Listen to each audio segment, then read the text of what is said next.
Not Quite Right features discussions that are unfiltered and uncensored and may include themes that are inappropriate for younger listeners. Also, I swear a lot.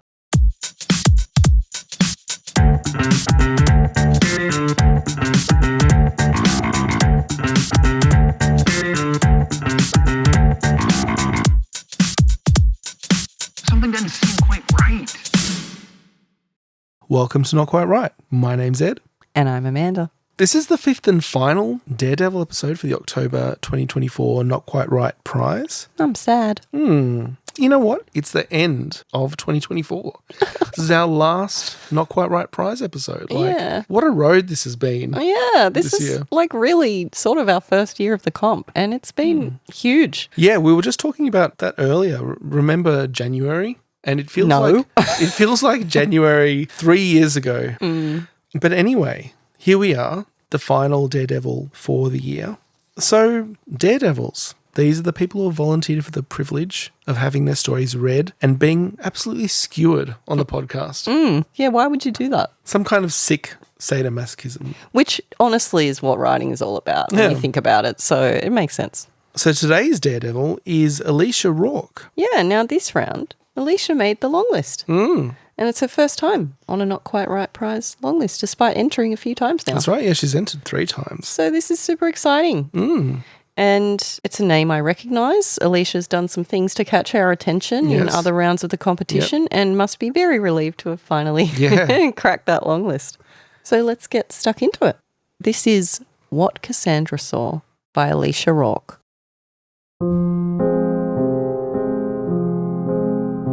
Call me Cassandra, a foretelling ignored. 3 boys approach, intent on climbing the headstones in my row. They remove their mittens. Easter is approaching. Soon they'll wear ash and braid palm leaves into crosses. The ringleader teeters atop Mary Frances Brenneman, 1853 to 1879. Mary Frances rarely thinks of any child but the one she died birthing. She sighs her discomfort down our thought line. The boy skips, balancing like a tightrope walker, to Gertrude Hollinger, 1833 to 1901, who gasps, still tumour tender. He taunts another boy, blonde and red-cheeked, tells him to get his ass on this one. It's Janet Reynolds, 1789 to 1880. The fair-haired boy protests. He's too short to scale the widow Reynolds, mumbles something about bursting instead and unzips his fly. Climbing the grave is difficult. Pissing on it is easy. I've seen the third boy, Joseph, before. He is soft as a funeral shroud, often scribbles verses under the oak tree between our graves and the crumbling Presbyterian church. He watches, pulling his cap down over his brows. Is that guilt etched along his frown? But the others scent my naked flesh, fingers itching and eyes hungry, only several plots away. The boys lay hands on me, unhealing. There is no pain in the journey from body to monument. It is a pleasure gasp, the ache of first intimacy. The burn comes in the many little deaths that follow, the way their touch sears my phantom limbs. They don't know me, the accomplishments that warrant this likeness. I might have seen a future without disease or injustice. I could have travelled to space or held government office. It doesn't matter now as they grope my breasts, kneading and slapping the unforgiving metal. They will be men after all, and they may call me what they like. Persephone, Lucretia, Dinah, the woman in bronze. Call me fair sun, envious moon. When I was alive, women's necklines cradled their jaws. My sculptor imagined me as a goddess, powerful and bare. But I am that art no longer. My chest has been rubbed until the bronze gleams gold, a brand along the slope of each breast where many greedy hands have perched. Even the birds find no purchase there. When the 2 offenders have poked and prodded their fill, they dismount and return to headstone hopping. Joseph lingers. They call to him, "Come play." "1 sec," he calls back. "I'm going to feel her up." They hoot. He's a man now. I brace for the inevitable warmth of his touch on my brass skin. But it doesn't come. He stares at me. After a long moment, he plucks a clover from the grass. He places it with gentle fingers in my eternally outstretched palm. "I'm sorry." He breathes over the offering, eyes tracing my plaque. He whispers my name with the reverence of prayer. Agnes. Mary Frances, Janet and Gertrude shiver in solidarity. A chickadee lands on my wrist, nips the fresh bud. Perhaps they aren't all bad, I wander down the thought line, to my grave mates.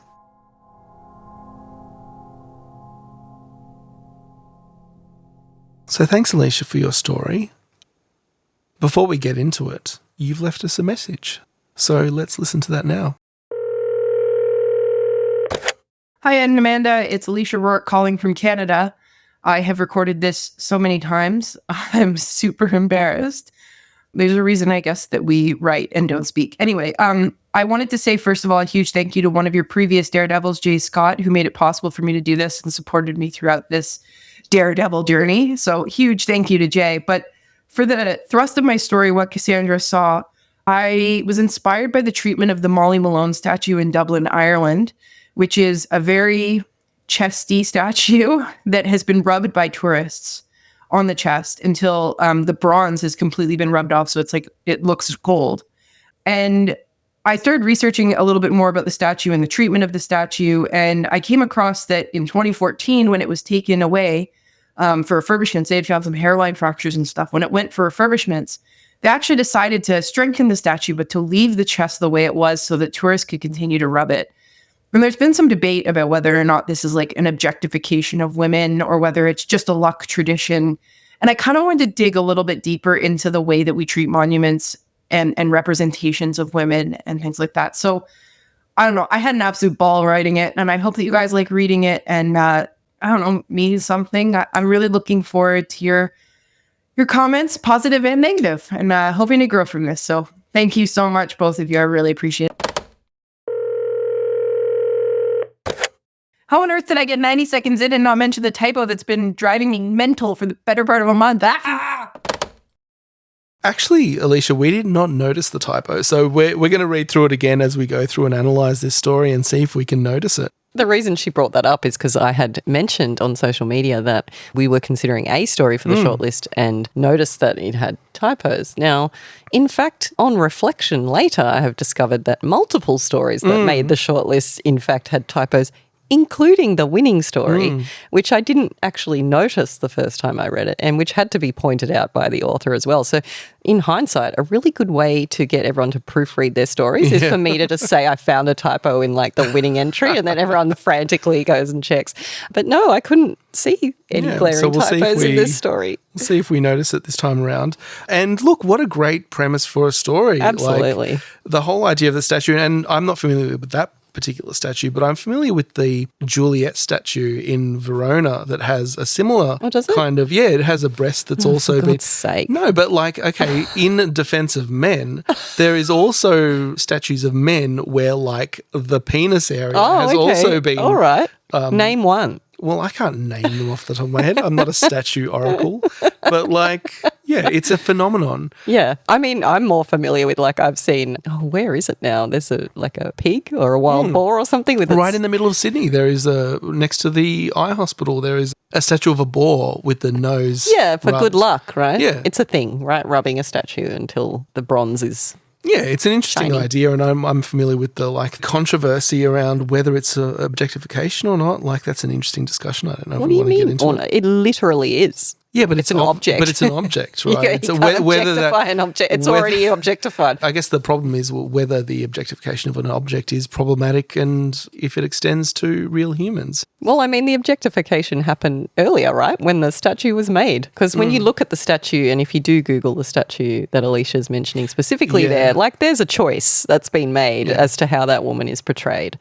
And that choice is feeding the behaviour that comes later. I mean, that's just the way people look. So I'm not saying it's on her and the way she dresses, for example, but it's definitely a choice made by the sculptor as well. Look, you can't tell me if they had made a statue of Ian Thorpe and They with probably his have. bronzed abs and chest that you wouldn't just be fucking all over that thing. I don't know that I would. All right, so let's get into the story. Well, I mean, we long listed it, right? Yeah. So we love it. So we've got plenty of positive things to say, but as always, there's going to be things that we can find and nitpick, and you have come here to grow. You've said it yourself, Elysia, so we will provide some suggestions, I guess, because long listing is great, but you know what's even better than a long listing, right? Yeah. Short listing. And what's even better than a short listing is a win. So let's talk about all those little details that can help elevate and get us from one step to the next step. I want to say specifically about this story, like, this was one of the standouts to me when we grade stories on first reading. Like, this was one that I gave a B, which is like definite for the long list for me. And I felt this was a complex story and like a unique story. And there's a lot going on in this story that I'm really keen to talk about. So let's start with the opening. Call Me Cassandra, a foretelling ignored. I mean, it's an ambiguous opening for me. Like we've spoken about in the other Daredevils, an opening line that sets a scene, right? That establishes your perspective character, which this does. But it certainly doesn't evoke a setting. It reminds you of like Moby Dick and Call Me Ishmael as the opening line. And the foretelling ignored is something that still I'm not sure if I really understand. I did Google Cassandra, the Greek myth of Cassandra. Yeah, I had to Google as well. So I'm not familiar with Greek mythology really beyond like sort of high level stuff. And there are a few references throughout this story to Greek mythology. So Cassandra was a Trojan priestess dedicated to the god Apollo, and fated by him to utter true prophecies but never be believed. So he sort of gave her the power to tell the future. Yeah. And then later, because she didn't like him, he cursed her to never be believed. He couldn't take her power away, so he just gave it a curse where she could foretell the future but no one would ever believe her. So that's the idea that Alicia's bringing into the story here. Now, I think that's a little bit maybe too much assumed knowledge. Greek mythology is well known. I think most people have a grasp on, like me, the basics of Greek mythology, but I don't know all my characters. I don't know all my gods and priestesses and so on. I don't know what they all represent. I knew enough to know that was a Greek myth that we're trying to get at here, but I didn't know off the top of my head what one. Now, I do understand that this idea of Cassandra is something that's used rhetorically elsewhere, just not by me. So maybe it's more common than I realise. But I guess if both of us, and we are the judges, if both of us didn't have that knowledge, then I would say it's probably a little bit too much assumed knowledge. Yeah, but even assumed knowledge aside, like taking that idea of, well, Cassandra was this Greek mythological figure who had the gift of prophecy but also was cursed for no one ever to believe her. I'm not sure if I really make that connection with the story that is then subsequently told. And I think that Elysia is implying something that I'm not sure where that is in the story. Yeah. So it's a really interesting connection, and I think that's one of those. We talked about our winning story this round having so many connections when you dig deep, and I think it's perfectly fine to have a story that has like the surface layer and a layer deeper and deeper and deeper. I'm just not sure if I know what that connection is. No, I agree with you. So there's this aspect that I'm talking about of like, okay, I didn't get it on first reading, but I'm fully prepared to go Google and learn things. I actually quite enjoy doing that when I read a story. So that's not really the issue. As you've indicated, to me, that idea of a foretelling ignored, well, what foretelling? Yeah. She has not at any time in this story indicated a prophecy of anything. She's just responding to the events that transpire. So I think that idea needs to be thought through and brought to the page. If we just jump ahead for a second and we refer to the other Greek women that are brought up here. So she says, They will be men after all, and they may call me what they like, which I love that line. Yeah. Persephone, Lucretia, Dinah, the woman in bronze, call me fair sun, envious moon. So we've got Persephone, Lucretia, and Dinah there.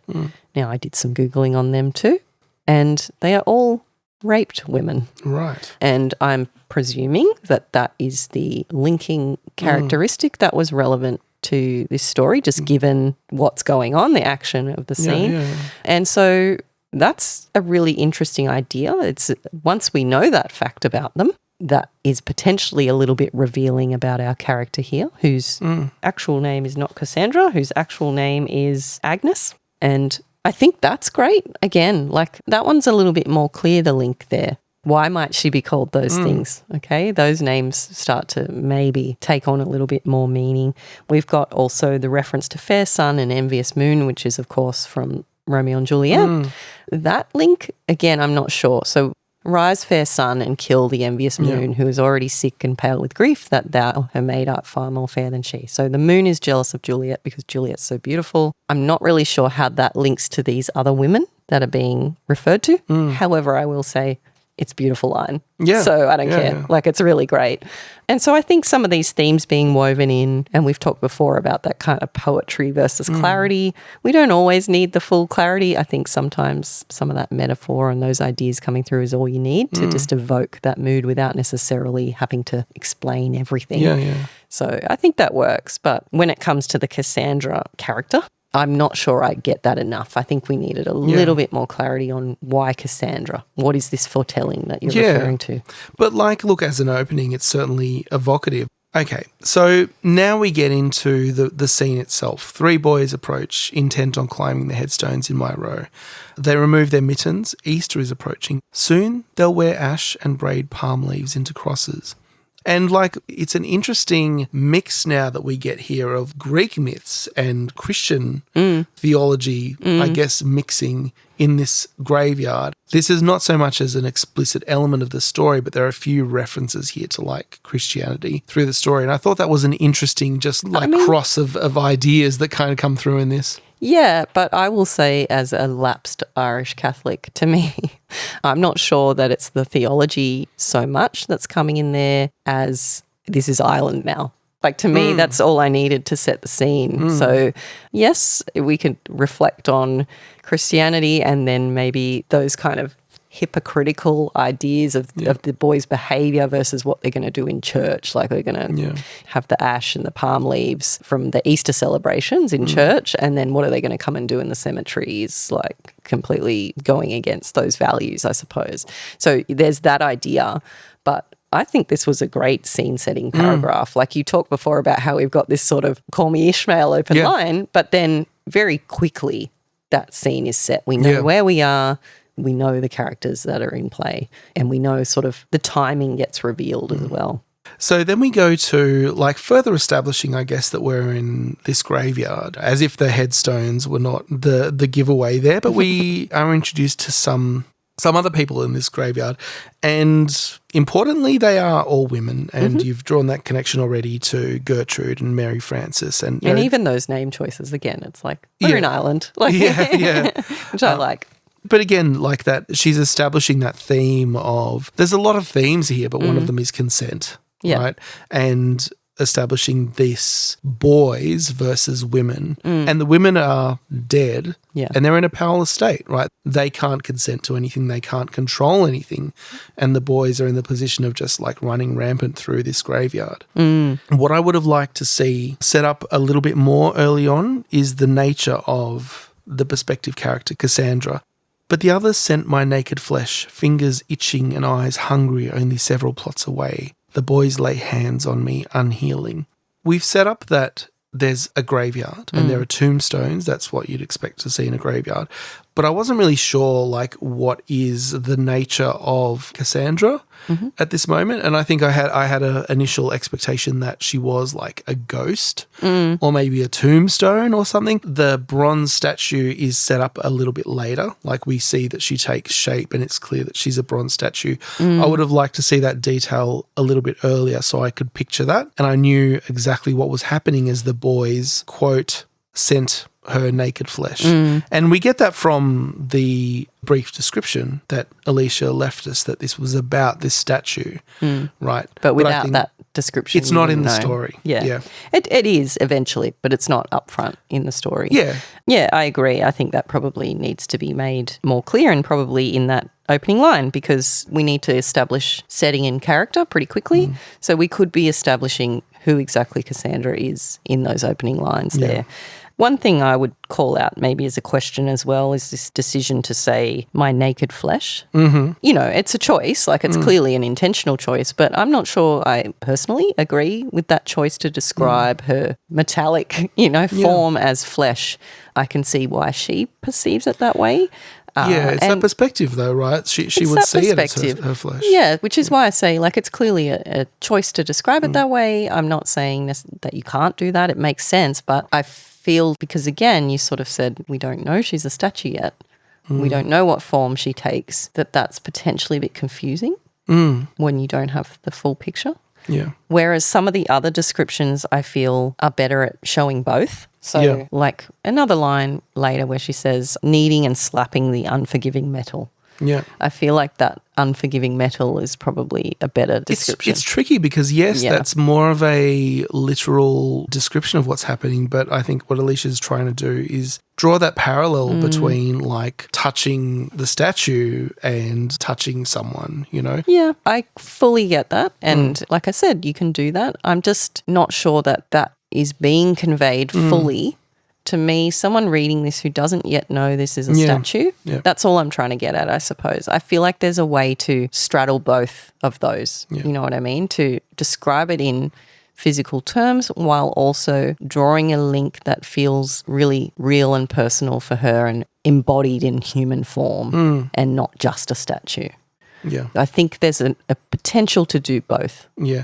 I think it might have been more apparent if the fact that she was a statue was set up clearly up front. And then we knew, even though there was this poetic license being taken about descriptions of flesh, we knew what we were talking about. Yeah, I think so. That might have been all that was needed. Okay, so the next passages concern the boy Joseph. And look, I have to say the characterization of this boy Joseph and the ambiguity about his character was, I think, for me, the standout part of this story. And, like, especially how it ends on him, and we'll get to the ending. But so I've seen the third boy, Joseph, before. He is soft as a funeral shroud, often scribbles verses under the oak tree between our graves and the crumbling Presbyterian church. He watches, pulling his cap down over his brows. Is that guilt etched along his frown? And this is presented to us directly after the other boy unzips his fly. And, like, there's this implication, right, of Joseph here. Is he gay? Like, oh, really? Did you not get that? I don't know. So, no, it hadn't. I mean, the implication. If he's the only one, is this what makes you gay? You're the only one who doesn't want to fondle a statue. Well, that's what the ambiguity is for me. Like, is he because he's described as soft and... No, well, the other two boys are like, let's feel up the statue. And when the other boy unzips his fly, he watches, presumably the previous boy, pulling his cap down over his brows. Is that guilt? Like, he's grappling with something. And I think, like, that's a really subtle characterization of Joseph in this story. And I missed this on, like, the first 3 reads of this story. Well, you say, like, I'm still reading it when it says, is that guilt etched along his frown? I'm thinking guilt because they're desecrating these graves. Like, it's either. Yeah, it depends on your reading. And we get to the conclusion of the story where Joseph is the one who says, yeah, I'm going to go and fondle her as well. And he goes and he doesn't. And he says, like, it's almost, I'm sorry, like, you have this kind of thing. So maybe he feels bad about it, or maybe he's just not into that. Like, we don't know what his deal is, but I like the way that character has been portrayed. I guess that just makes me feel super disappointed because it's like, okay, if he's just not into it because he's gay and she's being like, hashtag not all men. She's like, oh, wow, they're not all that bad. It's like, he's just gays. Like, it's not that he is morally superior. He's just not into you. I think the next line, though, I really loved these lines. So there is no pain in the journey from body to monument. It is a pleasure gasp, the ache of first intimacy. Like, I've never wondered in my life, what would it feel like to become a sentient statue, you know? But that's a really beautiful way of describing it and is very evocative and really plays into this entire theme. So this is a detail I think that really does add value and which tells us more. And I think we're talking before about how it would have helped to know she was a statue right up front. That detail could have come right up front. I would bring that much earlier and absolutely keep that. That's a winner, those particular lines. And I think the comparison then to the burn comes in the many little deaths that follow the way their touch sears my phantom limbs and that pain of being desecrated. But just on that burning feeling, I think later on in the story, when Joseph is saying, I'm going to go feel her up now, and it says, I brace for the inevitable warmth of his touch on my brass skin, but it doesn't come. Now, we've described it as a burning, and then we're saying, I brace for the warmth of his touch. Now, a warm touch, to me, is a nice thing. And she's described it earlier as a burning sensation. And so I feel like maybe that second reference when she's bracing for the inevitable warmth, I don't think warmth is the right choice of word there. I think it needs to be a harsher word. Yeah, I think it needs to imply pain and damage and not gentleness. And like it's a subtle, very subtle thing, but you got to maintain consistency in your story. And I think that's an opportunity to look at that. Okay, so then we go to when I was alive, women's necklines cradled their jaws. My sculptor imagined me as a goddess, powerful and bare, but I am that art no longer. My chest has been rubbed until the bronze gleams gold. A brand along the slope of each breast where many greedy hands have perched. Even the birds find no purchase there. It's very evocative, right? And I love that detail of the birds finding no purchase. Like it's so slippery that not even a bird can land there. Like, again, you were talking about the poetic aspect of things in the last Daredevil. This is poetry. Yeah. So I agree. And I think, that first line, when I was alive, women's necklines cradled their jaws, is a great way of setting the time period. Like we say show, don't tell. Yeah. That's show. You didn't tell us a time period. I mean, we're getting some of the dates of when people have died here, but just suggesting that she comes from a time when modesty was much more of a thing in women's dress, then that's a really cool way of revealing that. And I agree, like it's very evocative, the way this is described. It's also captured very quickly. The problem here, the statue being rubbed till it gleams gold, is all captured very quickly. There is just one part that I didn't love, and that was this line, a brand along the slope of each breast where many greedy hands have perched. Now, I just think that word perched is not the best choice there. We're talking about rubbing. I don't think that perching is the movement. And, okay, nitpick like silly, who cares? Me, I'm nitpicking, that's what we're doing here. But the reason it's also potentially problematic, in my opinion, is that we then mention the birds and birds perch, right? And we're saying many hands have perched there, but even the birds find no purchase. Well, the hands have perched, the birds can't perch. That's contradicting itself. So I think like there's many other choices you could make there, and a lot of other words wouldn't have had that effect of going, hang on, you just said hands perched, and now you're saying even birds can't perch. We've just got to smooth all of those little bumps, that happen in a story. All right, so the two offenders have poked and prodded their fill. They dismount and they return to headstone hopping. A nice little nod there to the anti-prompt. Joseph lingers. They call to him, come play. 1 sec, he calls, I'm going to feel her up. And they hoot, he's a man now. This is like classic boy behaviour right there. And this conclusion here, I brace for the inevitable warmth of his touch on my brass skin, but it doesn't come. He stares at me after a long moment. He plucks a clover from the grass. He places it with gentle fingers in my eternally outstretched palm. I think that's a lovely moment. Like, how do you end a story like this? Again, my favourite thing about this story is the character of Joseph that's been set up here as kind of being different to these other boys for whatever reason, and we can read between the lines. But he wants to be accepted by the boys, but at the same time he sees a problem, right? And he says like, I'm sorry, here's my offering, and he whispers her actual name of Agnes. And that's a really touching moment, and it shocks the other statues. They all shiver in solidarity, and I think that's a really interesting choice of verb, because I wasn't sure what to make of it the first time around. Like they shiver in solidarity. Like, what does that mean? You know, it's not as direct as like they were all happy or they all swoon. They shivered. What does that mean? It's like they just react in a way that they're not even sure about. Like they're like, what is that? They're not even sure what happened. So I really liked that touch of They a just shiver. felt it. They felt a moment, but they weren't intellectualizing it. They were just feeling it. And it's something that we as the reader can look at that and think about like what it might have been that they felt because they shivered in solidarity. I thought that was a really good choice. And so then we moved to the last paragraph and a chickadee landing on the wrist, nipping the fresh bud. Perhaps they aren't all bad. I wander down the thought line to my grave mates. So, you know, a little bit of telling in the last line, maybe. I would say I found that line awkward to read. I don't feel that's the most powerful ending. I would say the ending needs work. Yeah. I would also say that I had to Google what a chickadee was because I'm not familiar with chickadees. Some kind of bird. It's so cute. It's really cute. It's like a little black and white puff. Anyway, that's irrelevant, but, you know, cute little chickadee doesn't hurt. I do like the chickadee part of that paragraph. It's important. I think ending a story on just a bit of action, a bit of movement, something unexpected happening. But it's appropriate because we've just got a statue here. How much can happen? The statue can't do anything. Yeah. I mean, apparently the headstones can shiver, but the statue itself can't really react, but the bird is reacting for it. Now, importantly, we've mentioned before the bird's finding no purchase on her breast, but the chickadee has been able to rest on her hand with the clover where Joseph has interacted with her. And that is meaningful and very subtextual, and you get to decide for yourself what that means exactly, but it means something, and you know that because we've set it up earlier in the story.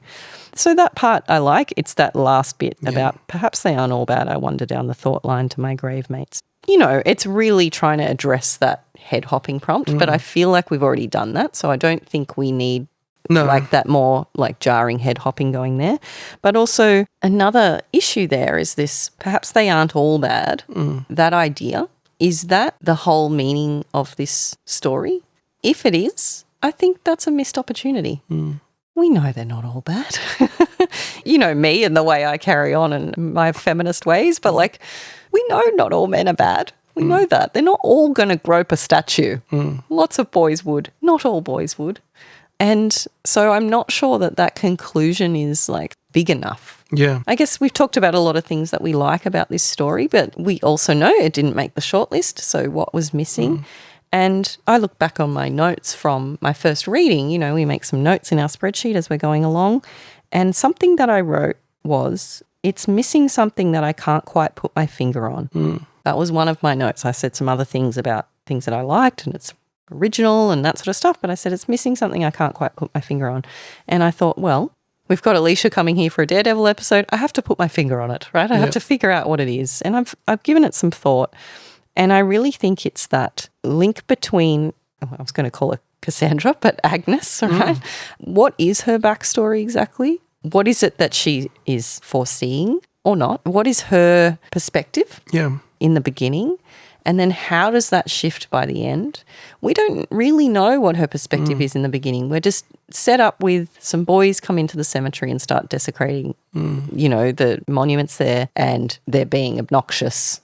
And, of course, she's reacting to that. Yeah. But we don't know what her state is before they arrive. And we don't know how their arriving impacts her beyond just a reaction. Like, how is it changing or influencing her within the context of this scene to come out the other end with a different perspective? Now, we get it because we get Joseph is different from the other boys, but how is he different from her perspective? Like, how is he different from her status quo at the start of the story? Because we haven't really been presented with what that is. And we've been given some details about her. We've got these analogies to these other raped women. Yeah. We might imagine that happened to her in her lifetime or not. Maybe it's just that's what's happening to her in her statue form. I don't know.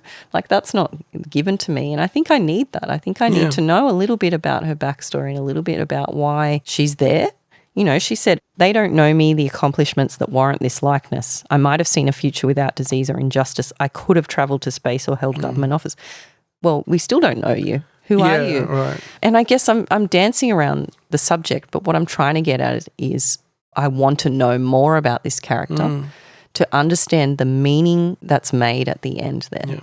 Because I feel like without that character, it just becomes a more general statement on the state of the world and like, oh, boys will be boys and, oh, thank God, you know, they're not all like that. And it just feels a little bit hollow without her own more direct experience of that and what that means given her backstory and how that change will impact her as a statue. Like what happens next now? Like now that she's seen that one boy is okay, what does that mean beyond this? Yeah. And look, I think, you're right. And a lot of those details that we put together through implication, the fact of those names being of raped women and, you know, this whole idea that was given to us by Elysia in the brief description and also in the phone message that she left about what she was trying to achieve in the story.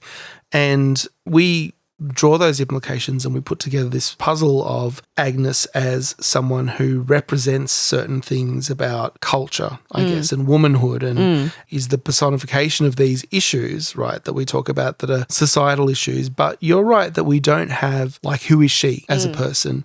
And she says that's the lie in the story, or one of the lies in this story is her name as Cassandra being actually Agnes. Like, we have that lie and, you know, I wonder if it's relevant to Elysia, what her story actually is, or whether she intends Agnes/Cassandra to be just this generalization, exactly this symbol of wider concerns. And I agree that when you're talking about a short story or you're talking about flash fiction, it is important to really understand the character on that level and a little bit more detail. We get the detail around, like, I was made into a statue, but we don't get the detail around who is she. And that is who made important. you into a statue? She said, my sculptor imagined me as a goddess, powerful and bare. Who was your sculptor? Like, that feels like important information. Why did your sculptor imagine you that way? What is it about you that inspired them to sculpt you this way? Like, we want to know that stuff.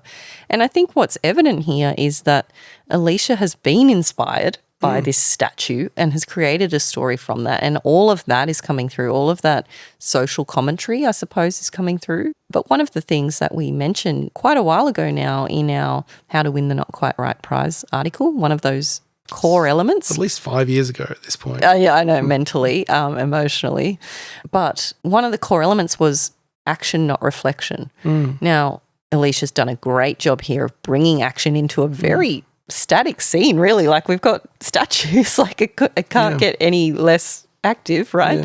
But this scene does feel very vibrant. There's a lot going on, and we talked already about how the chickadee is bringing sort of action in on behalf of almost this statue, and all of that's great. But the story itself feels more like a reflection rather than we've got a status quo at the start. The character wants something, they believe something. The events happen. As a result of those events, the character changes in some way. We don't really have that. We just have a reflection on society and about how men treat or boys treat women and about objectification and consent and these ideas, but not a story about a character. It's nearly there. It's like, it's like 90% there. But in terms of impact, that conclusion and how impactful it can be, I think it's the character that brings that impact. And so while this is a very interesting story, while it does sort of make me think and reflect, it lacks that real kick at the end that would boost you up the list for sure. So we'll do the prompts really quickly, but we've spoken about really most of them, like the head hopping in this one. Fabulous. Yeah, and like a really unique take and creative take. And that goes so far already to getting our attention, I think, when you've got a clever idea. And it's bloody hard. You can't just fabricate clever ideas. Like, you're lucky when you get them and run with them. So I think that was definitely a good choice. Yeah, and the lie, Elysia makes note of the lie in her brief description, and I'll just read out what she has to say. So, Joseph is named for Joseph of Arimathea, the disciple who shrouded Jesus and paid for his tomb. Not only does Joseph lie at one point, but I lie to you as well, calling the narrator Cassandra at the beginning. I'm a big fan of unnamed narrators, sneaky, sneaky. So it's kind of like a meta lie, I guess, of the name. So subtle, but also central, I guess. And I think that was clearly an inspiration here for Elysia. These ideas are really fun ideas to explore. We're dealing with a lot. We're trying to handle the head hopping. We're trying to handle all this stuff. That idea of Cassandra's foretelling being not believed, I don't think came through as clearly as the head hopping prompt did. Yeah. So I would have liked to have seen that paid off a little bit more. And I'm sure Alicia's there pulling her hair out going, oh, it's like, I'm sure she's desperate to explain it to us. Like, don't you get it? Like, it's just this and that. And I'm sure with her explanation, it would all fall into place and be like, oh, but unfortunately we don't get that. And it is a challenge of writing these flash fiction pieces to communicate. That's what you're doing, right? Yeah. That's important. But look, this is a 500-word story, and there's so much here. We've got Greek mythology, we've got Christian theology, we've got this whole idea of these rape victims, these ideas of consent. We've got like the boys will be boys. We've got this characterization of men can be different, and there's all of these ideas that are thrown together, and a lot of connections are being made, but maybe there are a few that are missing. Imagine this is a house that you're building and you've got like so many of the foundations in the right place. There's a few connections that just need to be made to really complete that build. Or potentially, because it's only 500 words, maybe some need to be removed. Maybe the Cassandra thing, if it's not being paid off, pay it off. Maybe explain it if it's something that you think you're tearing your hair out because it's so great and you just want us to understand. But if not, like maybe it's one of those darlings that has to go.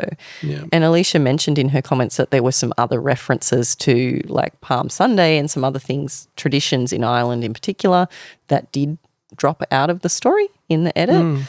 Like you said, there are a lot of ideas in here, and sometimes just distilling and choosing the ones you want to focus on is a good choice for that flash fiction, because we get a unified idea and we've got something we can really grab onto. Yeah. And the final prompt is the word prompt palm.